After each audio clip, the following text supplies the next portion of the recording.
I just want to say that I'm really excited about this lecture. I know I say that at every lecture, but like every parent, or all parents have a favorite. And I'm really looking forward to this. A warm welcome to Professor Chittka and Dr. Natasha Dover. We are all in different places. Lars is in Mexico City and Natasha is in Copenhagen and I am in London. But it's great that we can all get together. Okay, so this is being recorded and it will be uploaded to our YouTube channel later on in about 10 days or so.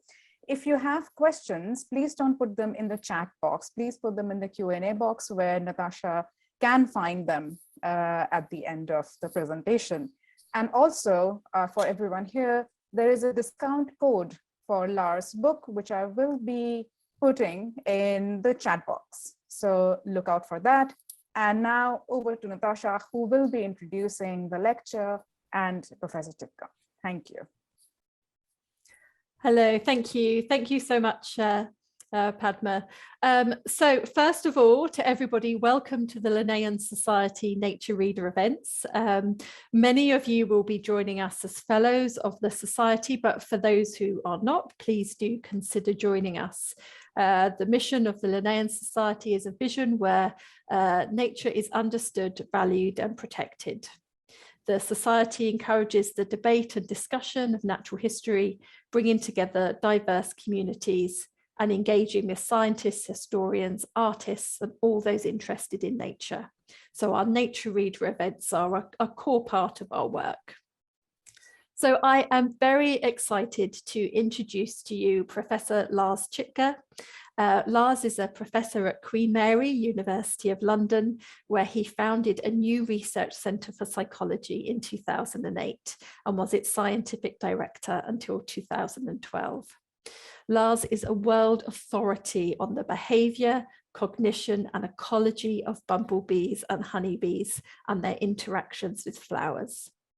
He discovered that bees can count, they can learn by observing each other and have a rich inner world of sensations and memories.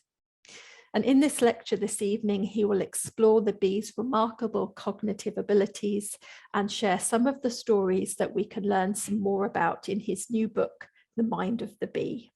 So I'm really looking forward to this talk this evening. So away with your talk, Lars. Thank you so much, Natasha, for this very kind introduction, and to Padma for the invitation. So I'm super excited to talk about this book. It is actually a real thing. It exists out there. And I'm excited because this has been my work for the last 30 years. And it's my first book, and it contains most of the things I did over 30 years.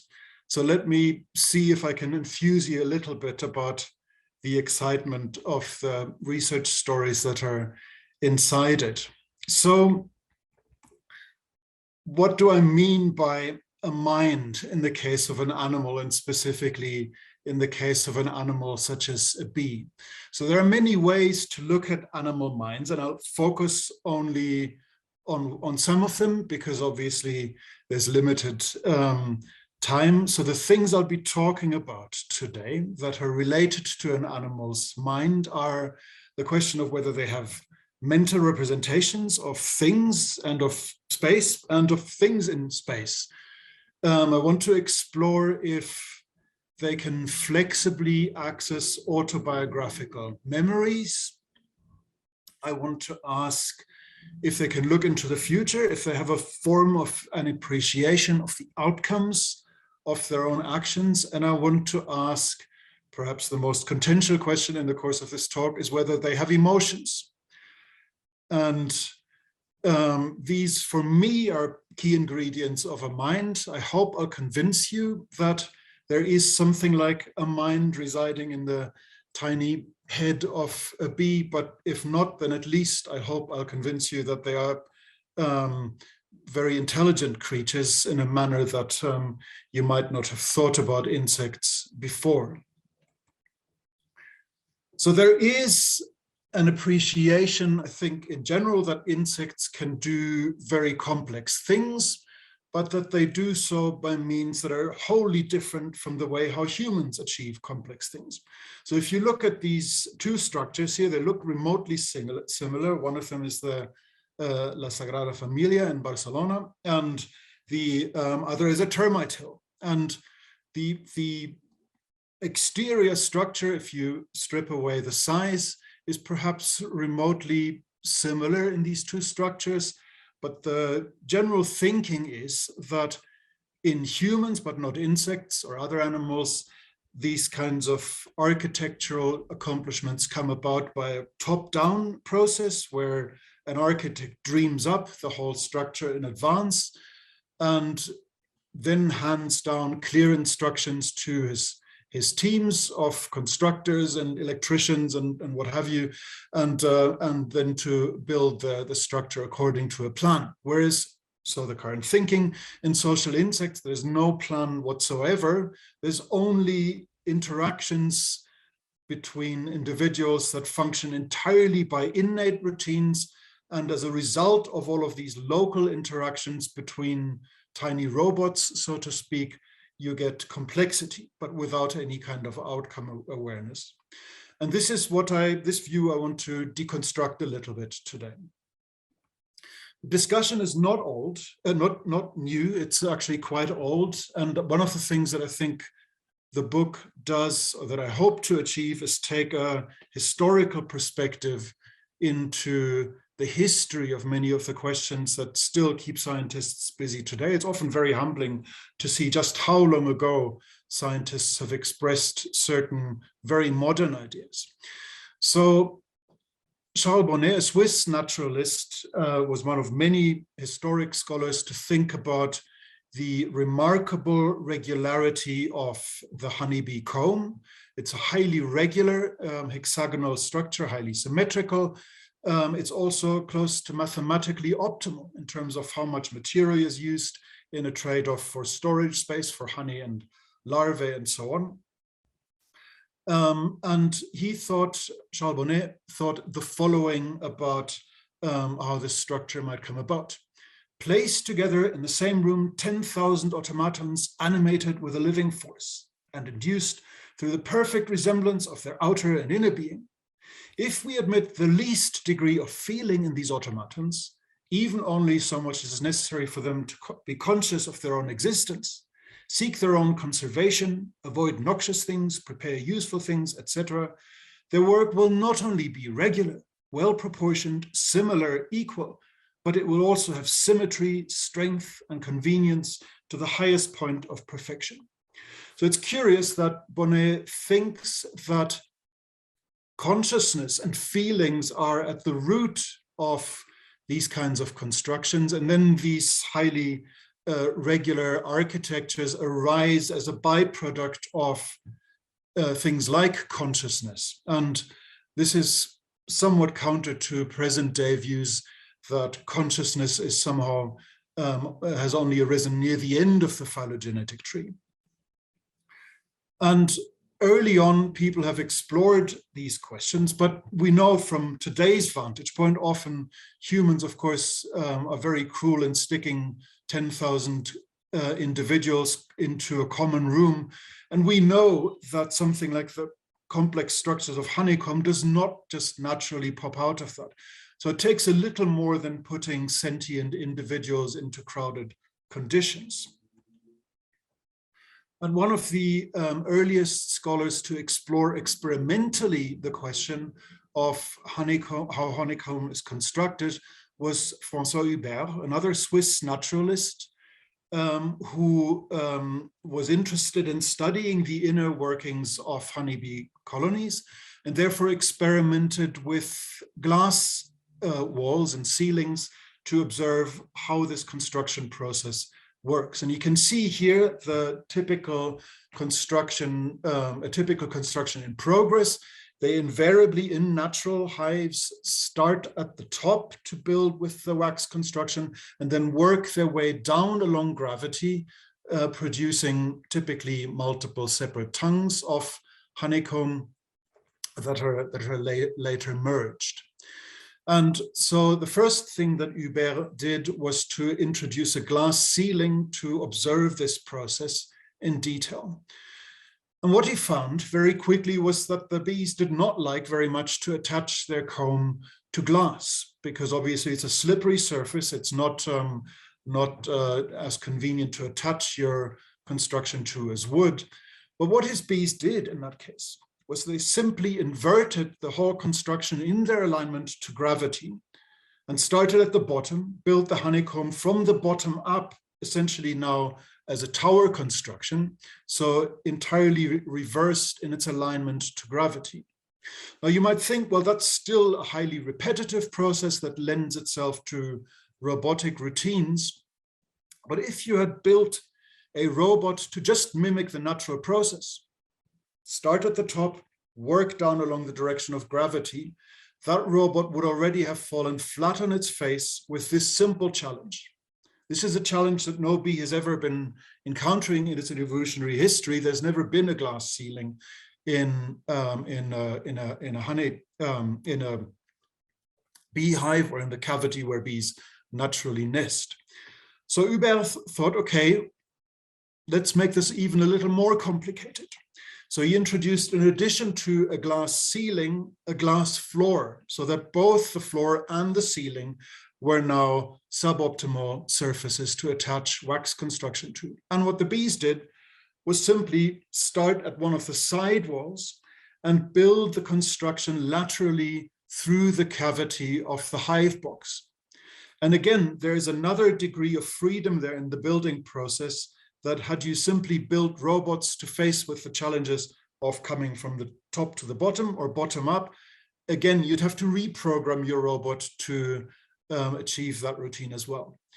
But after they discovered this, Hubert and his team, in this case his wife and servant, placed yet another challenge into the bee's construction. And that is, after the lateral construction through the cavity had already begun, the team put a glass surface into the path of the growing comb construction. So this is what you can see in panel B, the bottom of these two images. So there was now, in the path of the ongoing construction, there was another glass surface that was later introduced after the bees had started building. And what the bees did in that case is that before they had actually reached the glass surface, before they reached the suboptimal outcome of that might have materialized had they just continued in the same direction, was the bees, several days before they would have reached that suboptimal result, turned the entire construction 90 degrees and attached the comb to the nearest wood wall. And the remarkable thing there is that rather than continuing the construction along innate routines that would have been dictated by just building a two-dimensional sheet of two-sided honeycomb, is before reaching any kind of suboptimal outcome, the bees seemed to anticipate what would happen if they extrapolated the comb in the same direction, avoided the outcome, and turned the construction 90 degrees. And what Hubert exclaimed over 200 years ago after these experiments was that he acknowledged that I could not suppress a sentiment of admiration for an action in which the brightest foresight was displayed. Now, these experiments await replication. One of my team members is interested in exploring this further. We of course, we need modern sample sizes and so on. Hubert explains that he did this experiment multiple times and always with the same results.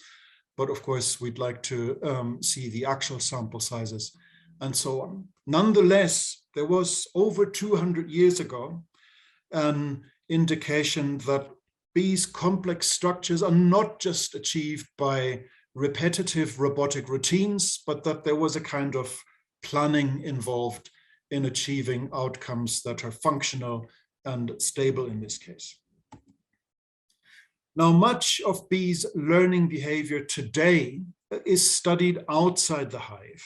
And that's regrettable because I think there might be all kinds of intelligent things going on inside the hive. So I think we should return to Hubert's early approaches. But much of the learning behavior we study is an exploitation of what bees naturally do at flowers. And there are a few things that every bee must do. And by every bee, I mean not just the familiar honeybees and bumblebees, but also solitary bees, in that all of these species, in addition to these social species, there are actually many thousand species of solitary species. All of them have a home. They have a home base to which they must return after visiting flowers, and which therefore they must remember. And this is not a trivial process. If you imagine that bees often fly several kilometers, in honeybees, in the case of the honeybee, over 10 kilometers away from their hive sometimes. And these excursions last hours often, and they have to reliably find their way back to this home. And that distinguishes them from other insects, flies, butterflies that might more or less aimlessly drift across the landscape, that do not have a home to return to. The selection pressure for precise spatial memory is very tough, because if you fail, if you don't remember where your home is, then in a case of a solitary bee, that means your offspring will die. In the case of a social bee, of course, your own existence might be less important for a colony with thousands of individuals, but nonetheless, of course, you might be lost as an individual, and your efforts in terms of collecting nectar for offspring inside the colony are also lost. So you need a very precise spatial memory. In addition, you need to be a careful shopper in what I call the flower supermarket. That is, you need to be able to identify those flower species or patches of flowers that deliver the best rewards in terms of nectar and pollen. And you need to remember, very much like a human shopper in a supermarket, remember the advertisement that defines the package that you're buying. So you might discover as an individual that the blue flowers are the most rewarding. And then, of course, you can save yourself the effort of sampling other species and focus your foraging efforts on those flower species that deliver the best cost-benefit ratio. And this learning process of flower signals, including their colors, their shapes, their scents, is something that we capitalize on in our experiments. So here's a typical example of such an experiment, where on the left side, we're rewarding a honeybee that is approaching an image of a human face. And these were experiments by Adrian Dyer, who trained bees to associate a little nectar droplet that you can see on a little landing platform in front of this face. And if you do that a few times, and then remove the rewards and just give the bees a choice between different faces in this case, you can then test if she remembers what previously was associated with a nectar droplet. And indeed, bees recognize such images of human faces in this case. But the bee does not necessarily, this does not mean that the bee recognizes the face as a face. It just means it's a pattern that the bee associates with a reward. So in a sense, what the bee is doing here is judging the face as a kind of strange flower that predicts for it the existence of a nectar droplet. To return to this question of spatial navigation,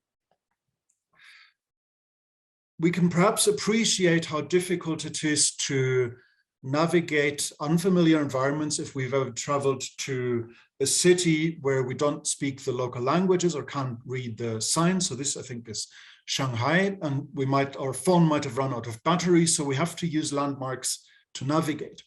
Now, in the case of man-made environments, and cities are man-made environments, of course, that's actually a relatively easy challenge, because the landmarks, the buildings, are often built to be memorable. They're meant to be unique and to stand out from other buildings. And so therefore, even in an unfamiliar environment that you're navigating for the first time, it's typically easy to find, or facilitated to find your way by there being unique landmarks. Now, a bee's natural landscape, and many animals' natural landscape, is a bit more like this, okay? And I've deliberately chosen a foggy image here of a landscape in central Mexico, because that is often a kind of environment that bees have to navigate. And so in this particular case, a bee's nest might be under under the tree indicated by the central arrow here. And there will be thousands of trees that are very close, very similar in shape to that one. Yet you have to remember that one tree. And in this landscape, there are, for us or bees, there are no paths, there are no indicators. I don't know if any of you do sort of wild hiking without any kind of sat-nav equipment, but it is a tough challenge in such environments. And if you're a bee, then you might find a good nectar patch, perhaps a kilometer behind the hill on the right, and another pollen patch that's over here on the left. And you have to keep all of these locations and the way between them in mind, reliably and without fail, and find your way back and forth between them. And that is not a trivial challenge if you have a brain the size of a pinhead. Now, the way we nowadays study navigation of bees is with equipment called Harmonic Raider. This is an equipment that, as you can see rotating on the right, has two dishes. One of them emits a radar signal, which is picked up by a transponder, which is glued to a bee's back here on the left, bounced back by it and transported to a different frequency. That's why it's called transponder, which in turn is picked up by the top dish. And you can then, from that signal, extrapolate where the bee is currently foraging or flying. And so this transponder, of course, looks humongous compared to the size of a bee, but it's actually very lightweight. It's about 1/10 of what a bee can naturally carry when she loads up with nectar and or pollen. And the idea behind us using such equipment ultimately, and that's a long distance vision, is that we want to be able to take the view from the cockpit of a bee while she's navigating her natural environment. So here's a 3D track of a bee that is flying around an environment near Rothamsted Research, north of London. And these two boomerang-shaped structures are the bee's two eyes. And you can see through these eyes how it views the landscape while she's flying. You can see that the image is very coarse pixelated. So the vision of a bee has fewer pixels than we humans do. But bees compensate for that to some extent by being able to process more information per unit time than, for example, humans can do. And here's the kind of challenge that we're setting bees when we're studying their navigation with Harmonic Raider. So here's a simple version of a so-called traveling salesman problem, which, as the name suggests, is exactly the same kind of problem as that faced in the human domain by traveling salesmen that have to visit perhaps a number of cities in the course of a day. And while they're doing that, they have to make sure that they minimize travel distance and time expenditure and finding an optimal route between multiple locations. And this is a problem that for a substantial number of sites at least can keep supercomputers busy for extended period. So here's a simple version of that problem. We have a hive at the bottom and 5 foraging locations, 5 feeding stations that in volume that can be collected, they are adjusted so that the bee has to visit all 5 stations to fill up her tummy once. And you can see here a route. Green is early in the route, orange in the middle, red is later. That is clearly not yet optimal. So the bee needs to find the optimal route over time. And this is work by Joseph Woodgate and others, that you can see how the bee with time and experience optimizes her route on the right side. So the bee has now discovered the bottom 2 feeding stations, and she's still exploring. She's now found the second 2, and finally the fifth station on the top. But you can see that there's still a great deal of exploration of the bee in the environment, the vicinity of these feeding stations. She's still trying to find better ones and also a better route between these stations. We're counting the numbers on the top left. So we're now to 35 bouts. And at the end of that, the bee has actually found the optimum route to connect all of these 5 feeding stations. So bees are good at these multi-station traveling salesman type of problems. But we're also interested in how bees naturally navigate when we do not actually set them any challenges, but we just want to ask how a bee organizes its own orientation and its own foraging life when left to its own devices. And that's what we're doing here. We're following a single bee for several days or weeks, its entire foraging career from her maiden flight. So what we're seeing now is the bee's very first flight, sped up by more than 100 times as she's exploring her environment around the nest for the first time. This is a bumblebee, and she is looping in various directions from her hive, coming always back to the vicinity of the hive, but not entering it. The entire flight takes over 2 hours of the bee exploring in different directions, always returning to the vicinity of her hive and then exploring in a different direction. And you can see in the course of this flight, the bee is exploring one forest edge on the top there, which will become of interest later in her life. Now we're on day 2, and the bee does one more. Green again is early in the process, yellow later, red at the end. You can see that the bee makes one more exploratory flight in a southwesterly direction. That's the green loop here. And then she's found something. She's now found a foraging location at a forest edge on the top left here in the northwesterly direction from the hive. And then she does nothing but visit that location. She just exploits a single location for multiple days and always shuttles back and forth between her hive and that particular patch.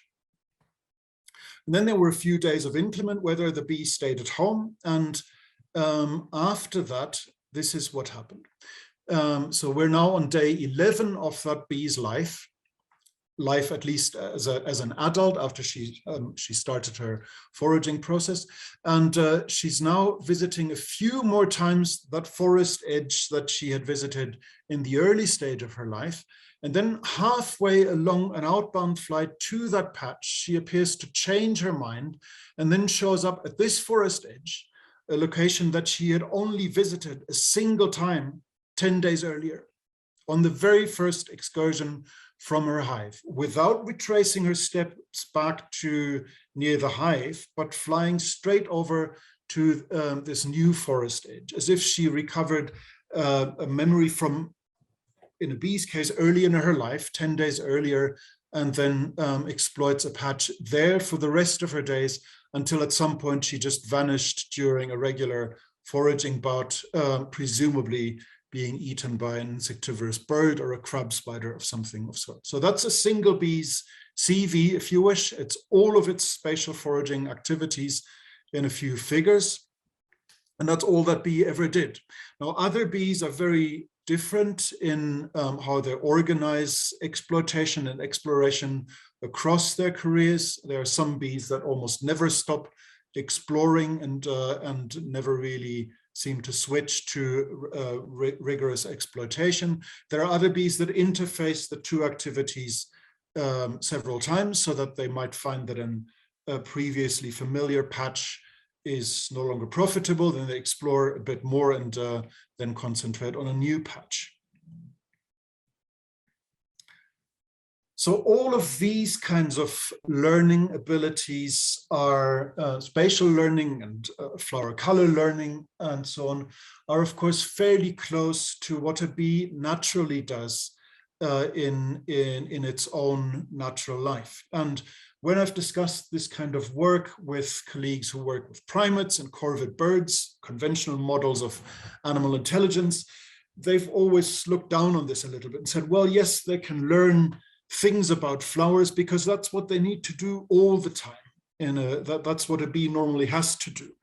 And they were not impressed by that. And they said that one of their strategies in testing the intelligence of their intelligent animals is to set them challenges that they never encounter in their usual environment. And one common such task is a string pulling task. That's often been tested with primates and parrots and so on. And the string pulling task that you see here is basically reminiscent of these tasks, just adapted for a bee's scale. You see 3 artificial flowers on the left. They're presented under a plexiglass screen. So to get to the reward that's contained in the center of these flowers in a little well, you have to pull a string. And so here's the first bee that ever managed this task in our lab. This is work by Sylvain Alem and other team members. And you can see that while that bee is still a little clumsy in pulling the strings, she clearly knows what she's doing. And now she's got her reward that she's now happily imbibing. And we can present bees with amazingly complex versions of this challenge. This now is work by Chao Wen, who presented the flowers with the kind of trick presentation where the shorter string is actually interrupted and the longer string is what leads the bee to a reward. The remarkable thing is these bees have previously learned to string pull, but they have not been previously faced with interrupted strings. So the bee needs to recognize spontaneously, without further training, that she can get the reward only by pulling on the long side of the string. And on the left is a different kind of version of the same task, where the long string is diagonal, and then there's a shorter string that again is interrupted. And if the bee just pulled on the string that's perpendicular and shortest to lead to the flower, then she would be tricked into pulling the interrupted string. Now this bee is a little flaky, she gives up several times, but you can see that she never attempts to pull the short and interrupted string. And now she's finally properly pulled out a flower and imbibes the nectar solution. The list of animals that can do this spontaneously is very, very short. It's humans and some other primates, end of list. Dogs fail it, cats fail it, dolphins fail it, and so on. Other animals can solve this kind of task after training that pulling on interrupted strings does not lead to a reward. Our bees do it spontaneously. So this is really very surprising and indicates some form of means-end comprehension in this particular task. Now, what we can also do is let the bees train each other in such tasks. So what you see here is an experienced bee marked with a red dot that knows how to string pull, and she is paired up with a naive individual that has never done this task before. And you can clearly see that there was only one bee doing any work, and the other one is now simply scrounging on the efforts of the experienced demonstrator, as we call it, and now they're happily sucking the nectar together. And you can see now they're getting a little bit antsy because the nectar droplet has actually been emptied out, and the red marked individual is now running over to the next flower and pulling the string there. The other naive individual clearly doesn't know what she's doing yet, so she's still trying. There must be something here, but doesn't find anything. Then again, she runs over to join the experienced individual to capitalize on that bee's work. But if you do that a good number of times, then the previously naive individual will start to string pull by herself. And in this way, the technique can spread through entire populations. So you can see now, again, a repetition of the process. The experienced bee pulls the next string, and so on. And what you're seeing here is how the string pulling technique spreads through an entire colony of bees. We have all individuals, one dot on this circle is an individual. We have all of them arranged in a big circle. And what you can see, the yellow marked individual at the top is our first generation demonstrator, so to speak. That was the first individual that solved the technique. And wherever there's a line formed, that's an interaction between two individuals that have joined in the arena, and one of them pulls the string. Now, when one of these dots turns colored, so you now have several orange dots, that means that the target individual has now managed to string pull by herself. So all the orange beads are second generation learners that have picked up the technique from the yellow individual. So very much like you can monitor a meme spreading through social media in a social network, you can see how this technique spreads through a population of bumblebees. And you can now see at the bottom a few purple dots, and these are individuals of the third generation. These are not proper biological generations, just generations of learners. These are individuals that have no longer picked up the technique from the individual that was originally mastering the technique, but from second generation learners. And indeed, in this particular case, the technique continued to spread through the colony even after the original knowledgeable individual had passed away. Bees only live for a few weeks, but in that short life, they learn an amazing number of things and can even, of course, spread these things on from one individual to another. And after you've trained multiple individuals in that kind of manner, you can actually see them working together, in this case, at pulling out the multiple strings. So you can see there's a clear attraction of bees to join others in pulling strings. And here they're pulling out a whole number of different flowers from underneath a plexiglass table. So for the next experiment, I'll let Dame Jane Goodall do the introduction. I hope you can all hear this. It's a little quiet, so you have to prick up your ears.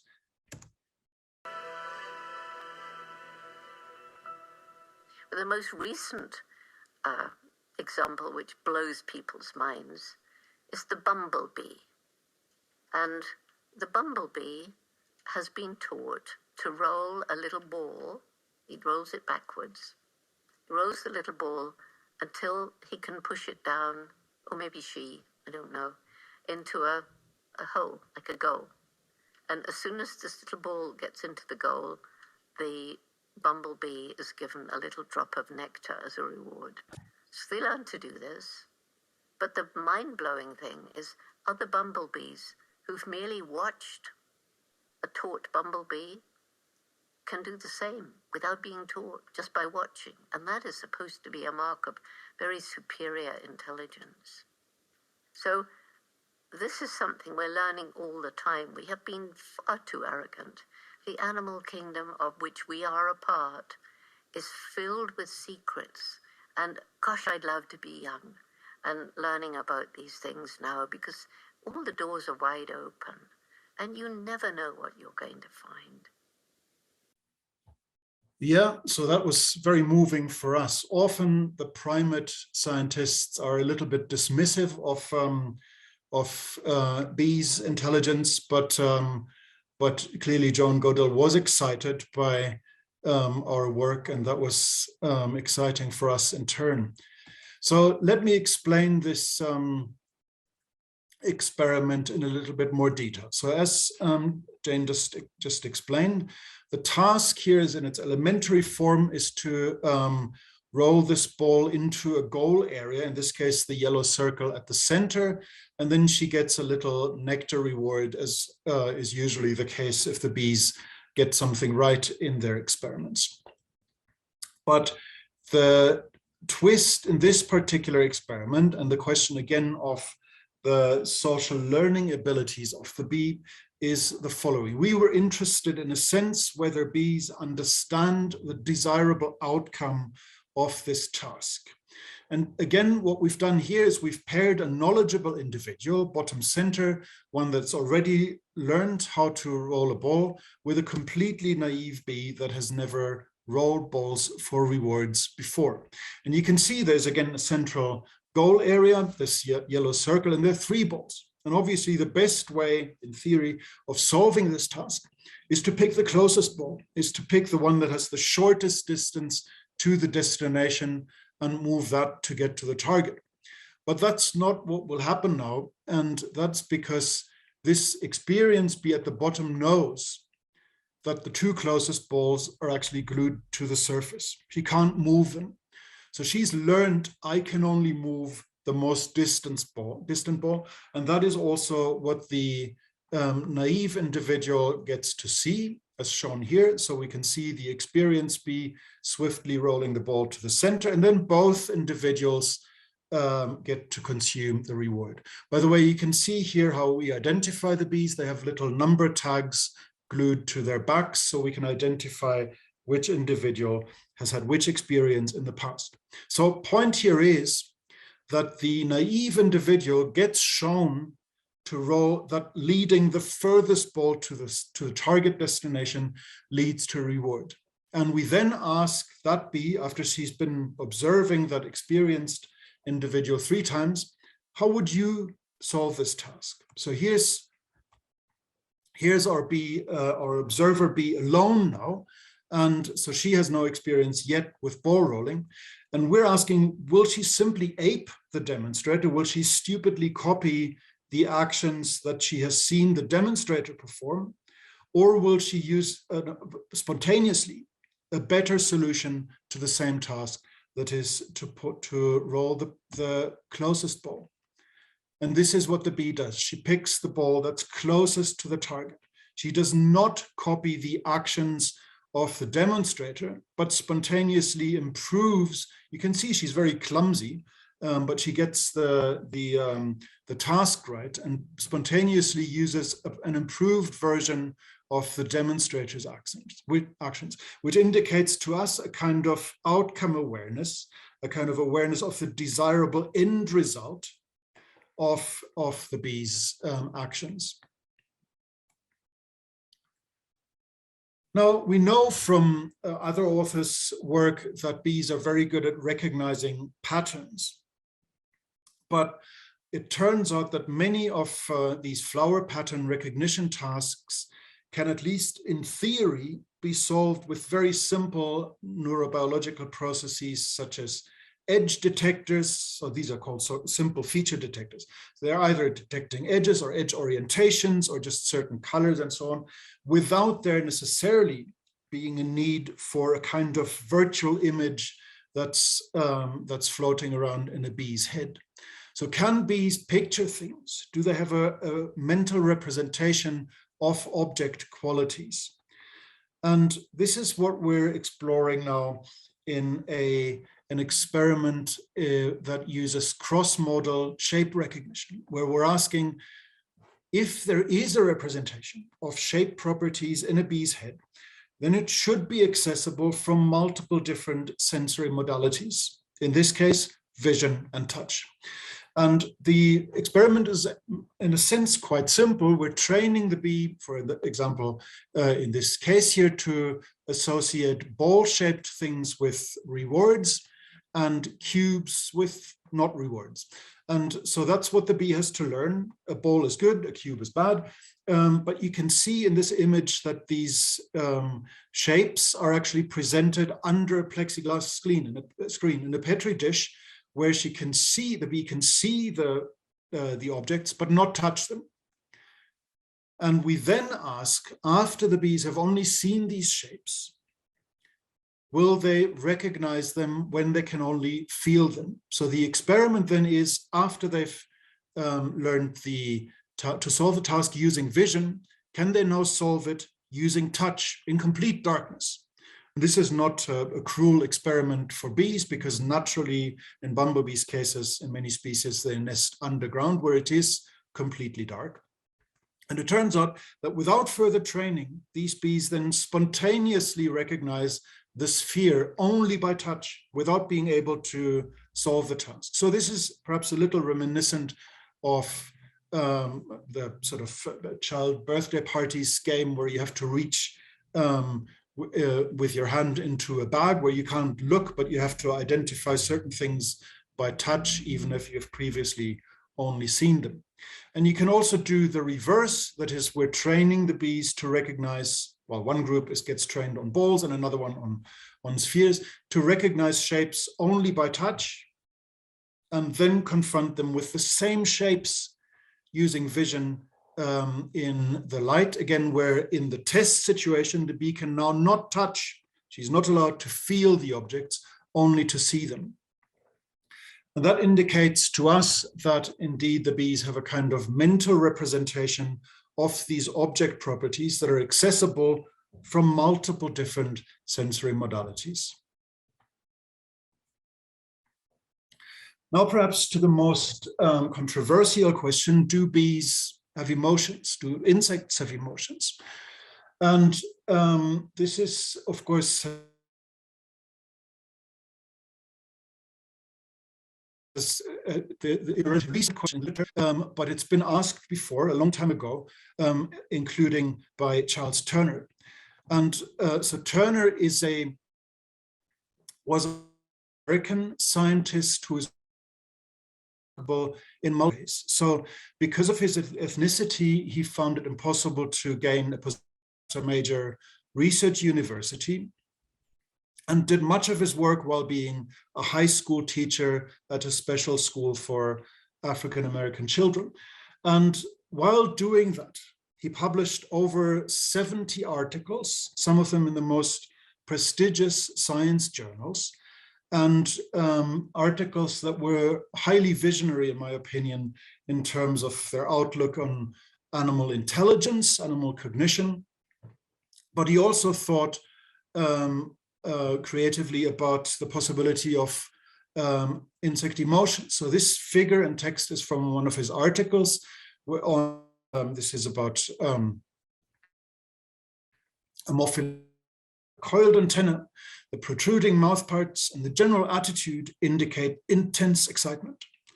One who believes that insects have emotions will find much in the attitude of these two Ammophilas to support his view.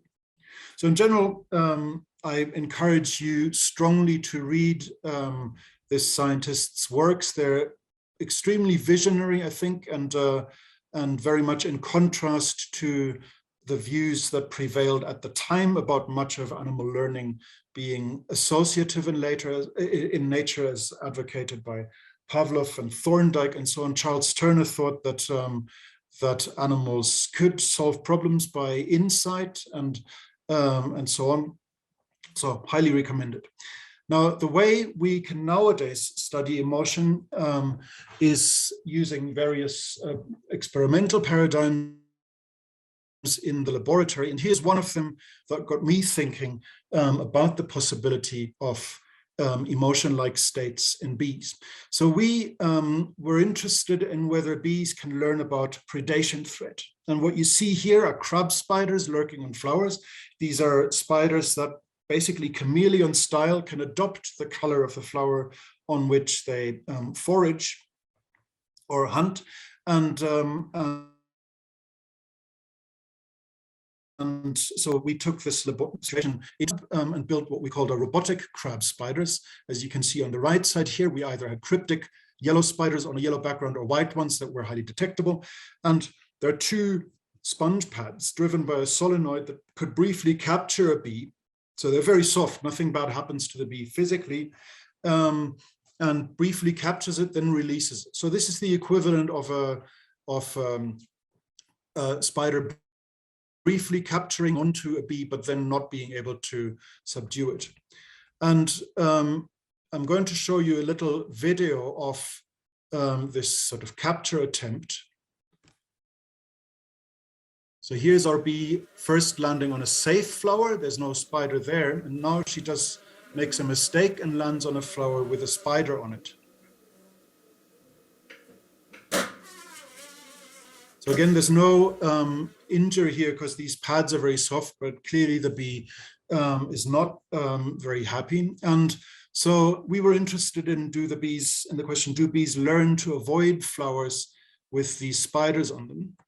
And they do, but there was something else that caught our attention. So first of all, bees do indeed learn to avoid the flowers or the flower species, artificial flower species that harbor such spiders. But also their entire demeanor. So the bees now scanned every single flower, often extensively, before landing on the flowers. Now that is an adaptive behavior, although one that extends beyond a mere reflexive behavior of trying to escape the predation threat. So the bees typically scanned the flowers for landing.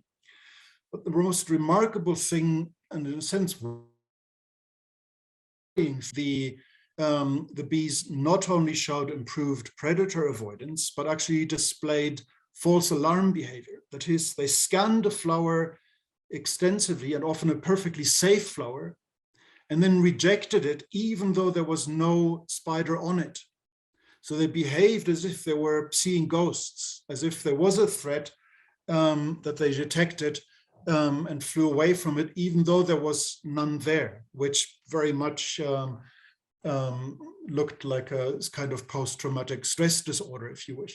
I wouldn't probably do such experiments now again, but at the time, 15 years ago, we hadn't anticipated this sort of result, but it indicated to us that there is indeed a kind of almost anxiety type response to a threat that in many cases actually had ceased to exist, and nonetheless the bees seemed to perceive a threat where there was none.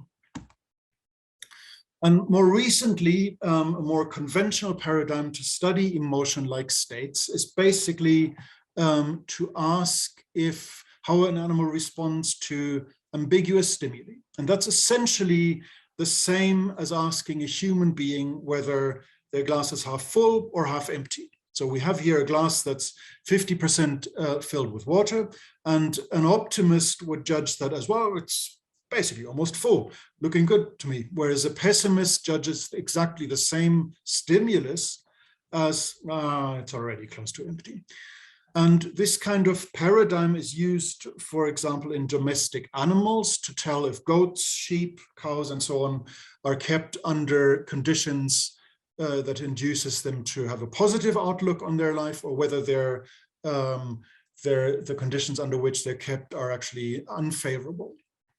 And we adapted this paradigm again to the world of bees and flowers. So what you can see on the top left in panel A is a small flight arena where the bee enters into it from the left, and on the right side there are 5 little tunnels that can be marked with a color, and also where there can be a reward. And we trained the bees, at least of one group, the one that's shown here, that when there was a blue stimulus on the left, there was always a reward. When there was a green stimulus on the right, there was never a reward, okay? And that's what the bees learned. At any time, there was only one stimulus available whenever the bee entered this arena, and she learned that blue is good and green is not good. And then, as shown in panel C, we give the bee, after she's learned this, various ambiguous stimuli in between what she previously learned as good and as bad. That's our glass 50% filled, and we're asking, well, how do you judge this? And so what we see after training is shown here. We see that the bees that have learned blue on the left is good will fly straight to that target, whereas bees that have learned that, and the same bees have learned that green on the right is no good, they will eventually accept it, but only after a great deal of perhaps a minute or two of faffing about and say, all right, well, if nothing else is being shown to me here, I might as well try it anyway and see if there isn't a reward after all, but only after a great deal of hesitation. And then we give the bees the ambiguous option, the option in between, turquoise or some of the options in between. We did one additional thing, and that is that some of the bees that had previously been trained as shown on top, some of these bees were given a little surprise reward before entering the flight arena. They were given a 5 microliter droplet of sucrose solution, whereas our control group of bees didn't get such a reward. And it turns out that the judgment of the ambiguous stimuli depends on what happened to the bees before we tested them, to the extent that if they had been given a surprise reward, they would judge the ambiguous stimulus as more likely being rewarding than not. And that's shown here on the bottom right. This is the only data slide. So by and large, this has been a very video-based and data-shy presentation, but here's one data slide, but I'll make it simple. On the bottom left, marked P, that's the positive stimulus, and you can see that no matter what, if we show them blue rewarding, the bees respond fast. After less than 10 seconds, they've made their choice and flown to the target. If, on the other hand, we present them with the negative stimulus, green on the right, it takes them about over 100 seconds, nearly 2 minutes on average, to accept that stimulus.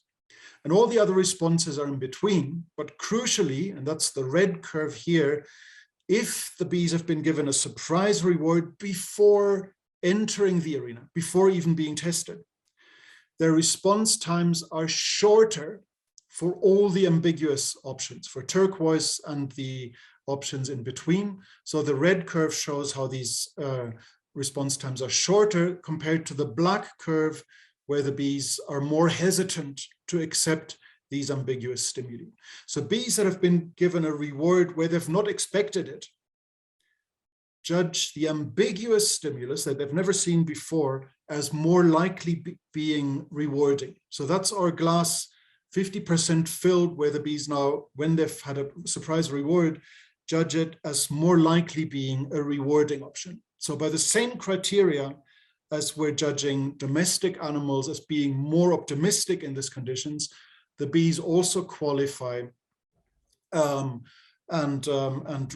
seem to judge the stimulus optimistically.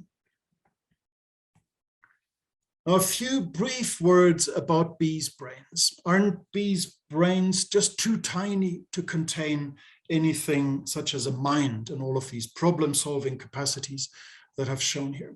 So the number of neurons in a bee's brain is indeed small compared to ours. So there are about 850,000 neurons in a honeybee's brain.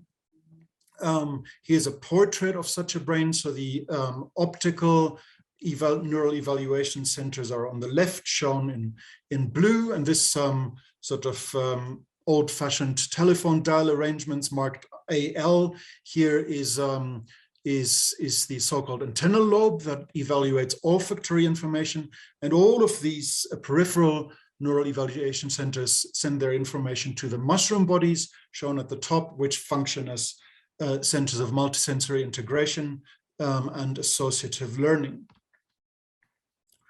Now, while there are only 850,000 neurons in a bee's brain, the wiring diagram is very, very far from simple. So here's a single one of these neurons. This one was discovered by Martin Hammer and Randolph Menzel's lab in the 1990s. And you can see its cell body is this little blob above the letters SOG. And it has branching structures throughout the entire brain, almost throughout the internal lobes and the mushroom bodies. This single cell has perhaps the complexity of a fully grown tree.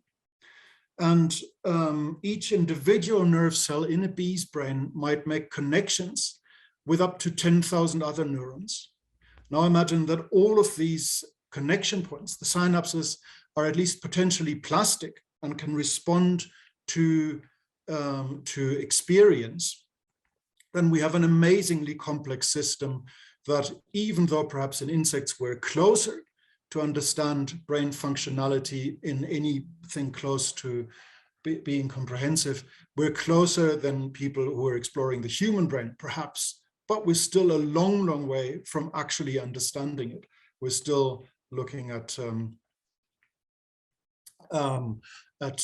small parts of the entire connection diagram. Now, I want to quote here from one of the pioneers of neuroscience, Santiago Ramón y Cajal, who was interested, of course, in general in how nervous system works, but the complexity of insect nervous systems did not escape him. And he compared the brains of bees and dragonflies with those of fish and amphibians, and found or stated the following about these different types of brains. So he says that the excellence of the psychic machine does not increase with zoological hierarchy. Instead, one realizes that in fish and amphibians, the nervous centers have undergone an unexpected simplification. Of course, the mass of gray matter has increased considerably in mass, but when the structure of their brains is compared with that of bees or dragonflies, they're excessively plain, coarse, and rudimentary. It is as if one were to pretend to hold as equals the merits of a rough grandfather clock with the quality of a fine pocket watch, a marvel of fineness, delicacy, and precision. As always, in building her marvelous works, nature distinguishes herself much more in her tiny creations than in the large. And we see on the bottom here a drawing from Ramón y Cajal and his colleague Diego Sanchez that is actually remarkably detailed in the wiring diagram of a bee's visual system. I should say that in a bee's visual system, or in the fly, we now know that there are about 150 neuron types just in the visual optic ganglia, which by far exceeds the number of types that exist in the human retina, which is about 80. So there is amazing complexity in a bee's brain. And I think not too little complexity to conjecture that it might contain a mind. So some conclusions. I think I have shown that bees have representations of space, of things in space, that they can learn by observation and display simple tool use in a manner that indicates a form of outcome awareness or intentionality. They have flexible access to a memory library, an idea of what they want, and mentally explore solutions to get there using an awareness of the possible outcomes of their own actions. And there appear to be indeed emotion-like states attached to rewards and also punishments. And all of these, I think, are key ingredients of a mind. And I think that we need to therefore recognize that we as humans are thinking, suffering, and enjoying beings in a world that contains other thinking and suffering and enjoying beings with different minds and perceptions. And I think this commands some respect for the environment that these animal minds have evolved in, and a responsibility to preserve these environments. Okay, thank you very much. I'll stop now and I'll be happy to hear your questions.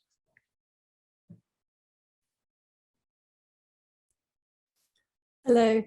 Thank you so much for that talk. That was absolutely fabulous. I have really, really enjoyed finding out so much about what bees are doing. And I love the intricacy of how you have, over those years, gradually teased apart these mechanisms and how they do that, and the beautiful experiments of how they go about and understand their world.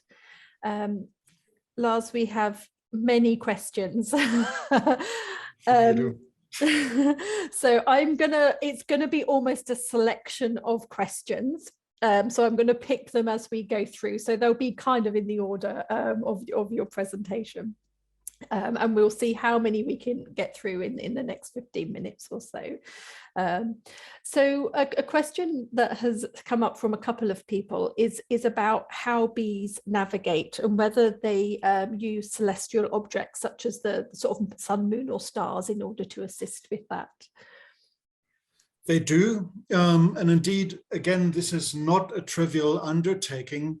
They use the sun as a compass cue, and the sun, unlike a magnetic compass, of course, has the added complication that it's in different locations at different times of day. So unlike a magnetic compass where the needle always points north, the sun is not always in the south or north, but it changes its angular position above the horizon with time of day. So you need to have an inner clock, a circadian clock.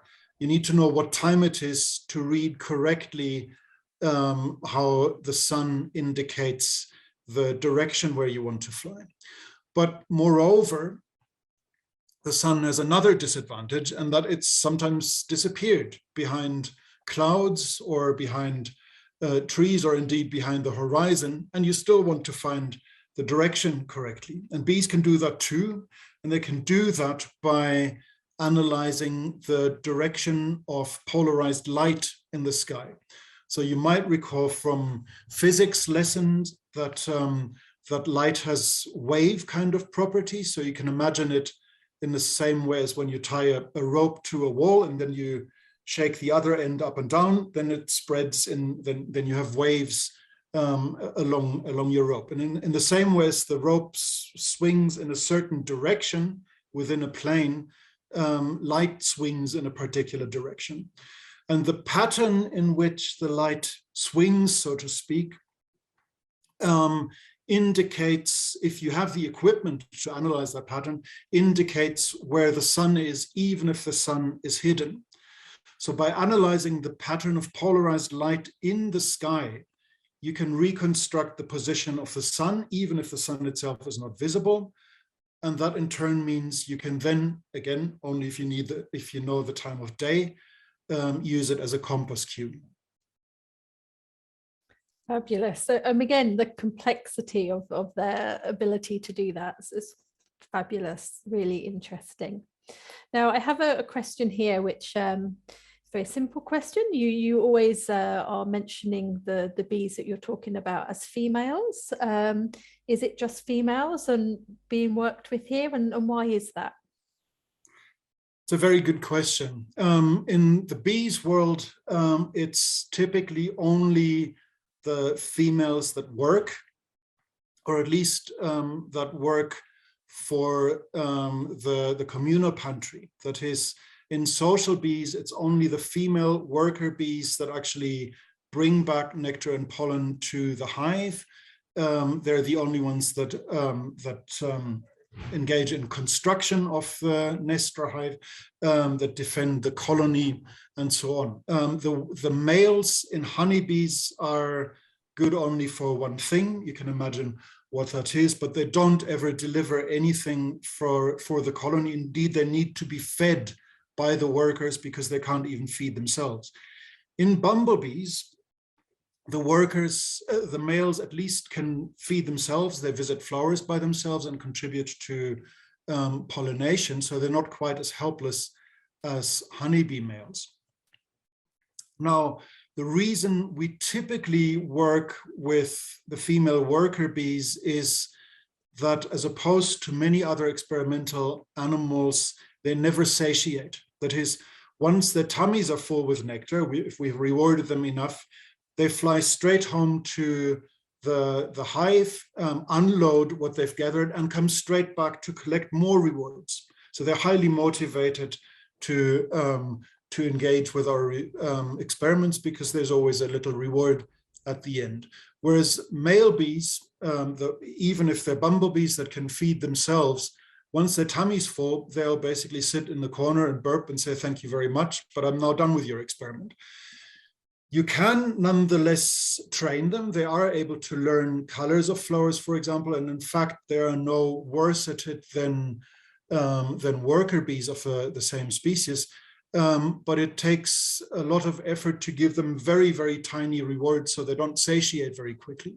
But they can learn, and honeybees can also, honeybee males can certainly learn to locate the location of their hive, to which they reliably return also from their excursions when they're trying to mate with queens.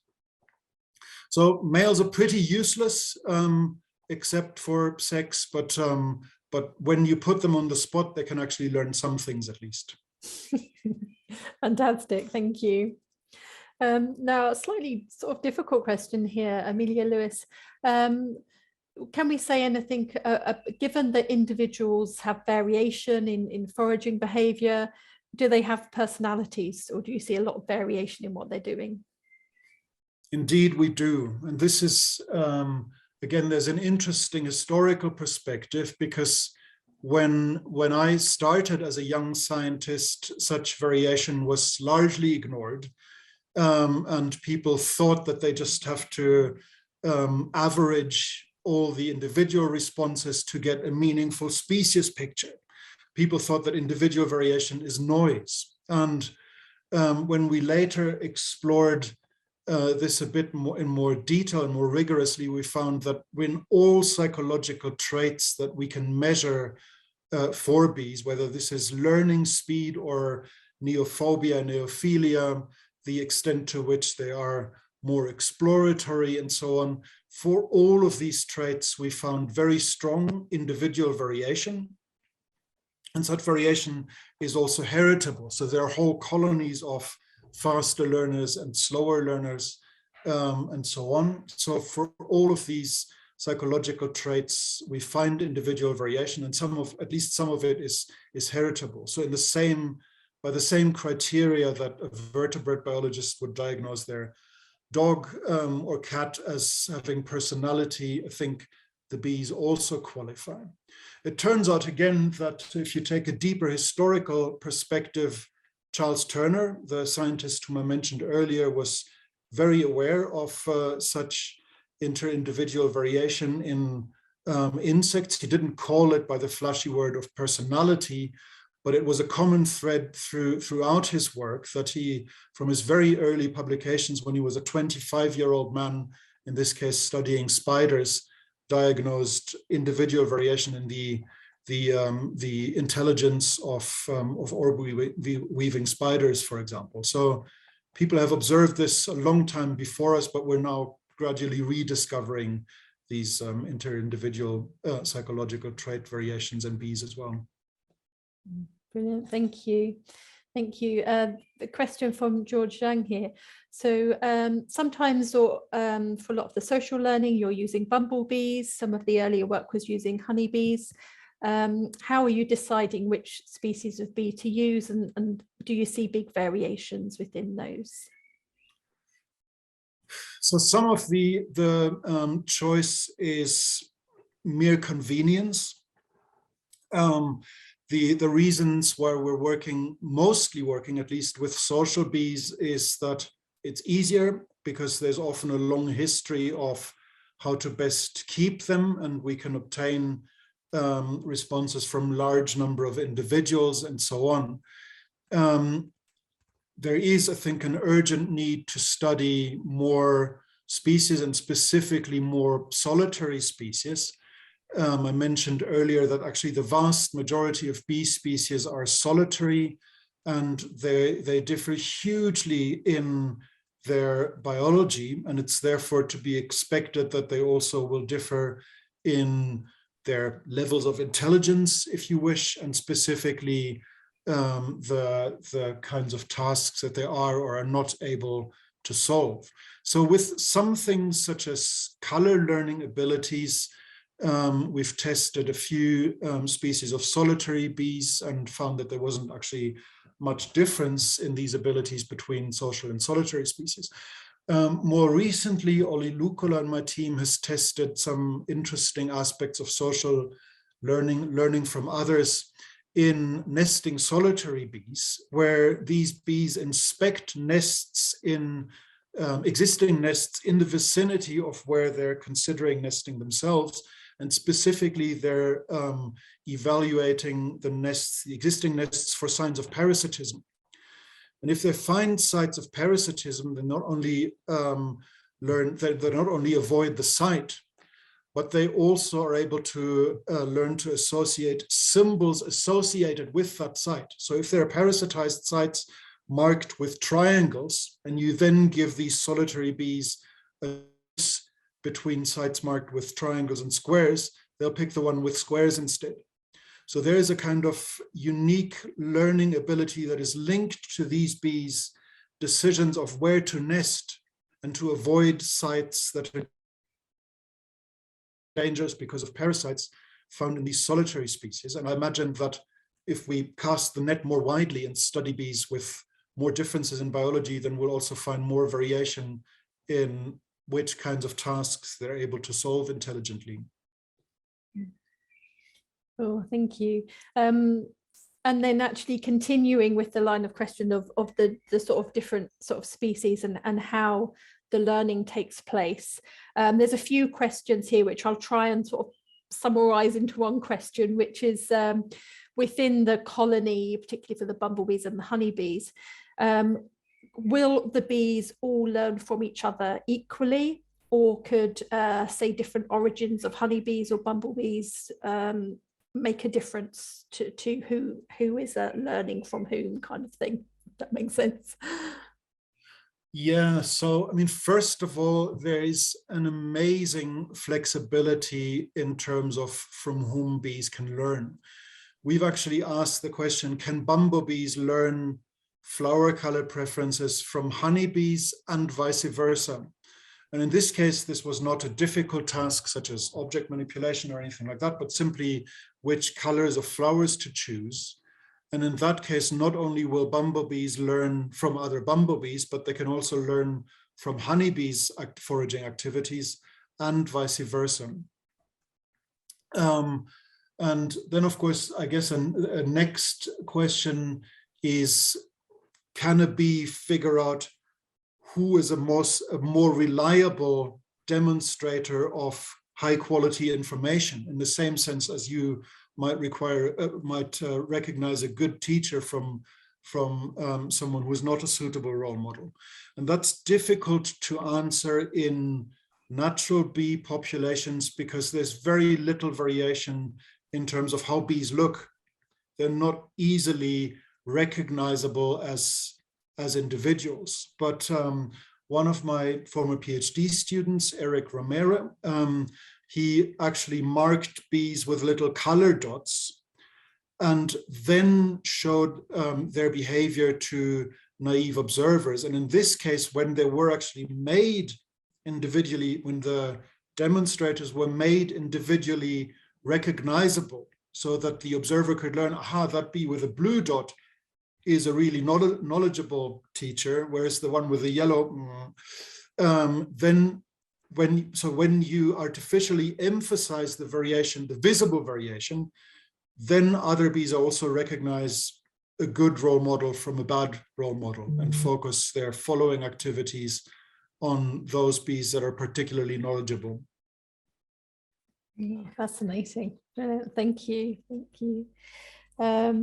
Couple more questions, if that's okay. We're rattling through these. Of course. So many of the experiments, for example, with the bumblebees, we're looking at social learning where the bees are next to each other and they're teaching tool use or how to do a particular task. How does that relate to the kind of real life at the flower front when the bumblebees are often foraging individually?